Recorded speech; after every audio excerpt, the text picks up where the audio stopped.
এই মুহূর্তে সচিবালয়ে আছেন সহকর্মী প্রসূন আশিস, সরাসরি যাচ্ছি তার কাছে। এর আগেও আমি বলেছি যে ঈদের টানা ছুটির পরে প্রথম কার্যদিবসেই প্রধানমন্ত্রী তারেক রহমান সচিবালয়ে ভীষণ কর্মব্যস্ত সময় পার করছেন। আমি যদি একটু বলি যে সকাল ঠিক 9টায় তিনি সচিবালয়ে মন্ত্রিপরিষদ বিভাগে প্রবেশ করেন এবং এরপরে একটির পর একটি নির্ধারিত কর্মসূচিতে তিনি ব্যস্ত ছিলেন এবং একটির পর একটি বৈঠক তিনি করেন। আমি দিনের গুরুত্বপূর্ণ যে বৈঠকটি ছিল সেটি মূলত সকাল 10টার দিকে যে বৈঠকটি আন্তর্জাতিক মুদ্রা তহবিল IMF-এর একটি প্রতিনিধি দল অর্থাৎ IMF-এর পরিচালক কৃষ্ণা শ্রীনিবাসন তিনি সাক্ষাৎ করতে আসেন প্রধানমন্ত্রীর সঙ্গে।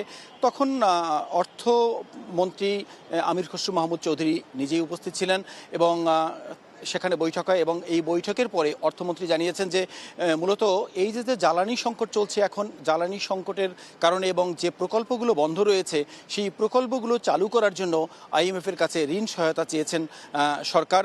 মূলত এই ব্যাপারে বৈঠক হয়েছে এবং দেশের অর্থনীতি এবং অর্থনৈতিক যে চ্যালেঞ্জগুলো সেগুলো নিয়ে মূলত আলোচনা হয়েছে। আর IMF-এর যে পঞ্চম এবং ষষ্ঠ কিস্তির যে টাকা রয়েছে সেটিও বরাদ্দের জন্য মূলত তাদের প্রতি অনুরোধ জানানো হয়েছে।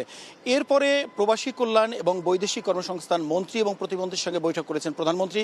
সেখানেও একটি কমিটি যে কমিটিটি রয়েছে প্রবাসী কল্যাণের জন্য এবং বৈদেশিক কর্মসংস্থান বৃদ্ধির জন্য সেই কমিটির অগ্রগতি পর্যালোচনা করেছেন এবং এরপর এই বৈঠকের শেষে প্রতিমন্ত্রী তিনি জানিয়েছেন যে বিদেশে কর্মসংস্থান বাড়ানোর জন্য তাগিদ দিয়েছেন প্রধানমন্ত্রী এবং এই যে মধ্যপ্রাচ্য নির্ভর যে বাজার আমাদের, সেখানে এখন যুদ্ধ পরিস্থিতি, সেই বাজারগুলো কি করে আরও তৎপর করা যায়, সেই বাজারগুলো কিভাবে চালু রাখা যায় যুদ্ধের পরে, সেখানে যাতে কর্মসংস্থান বাড়ানো যায় সেই ব্যাপারে নির্দেশনা দিয়েছেন। আরেকটি গুরুত্বপূর্ণ তথ্য রয়েছে, যারা বিদেশগামী শিক্ষার্থী, যারা বিভিন্ন উচ্চশিক্ষার্থী যারা বিদেশে যাবেন তাদেরকে এককালীন 10 লক্ষ টাকা ঋণ সহায়তা দেওয়ার জন্য একটি নির্দেশনা দিয়েছেন প্রবাসী কল্যাণ ব্যাংককে। প্রধানমন্ত্রী এই নির্দেশনা দিয়েছেন। মূলত এই ছিল সবশেষ তথ্য।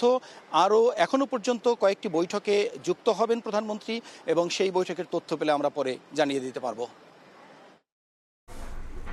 সচিবালয় থেকে যুক্ত হয়েছিলেন সহকর্মী প্রসূন আশিস।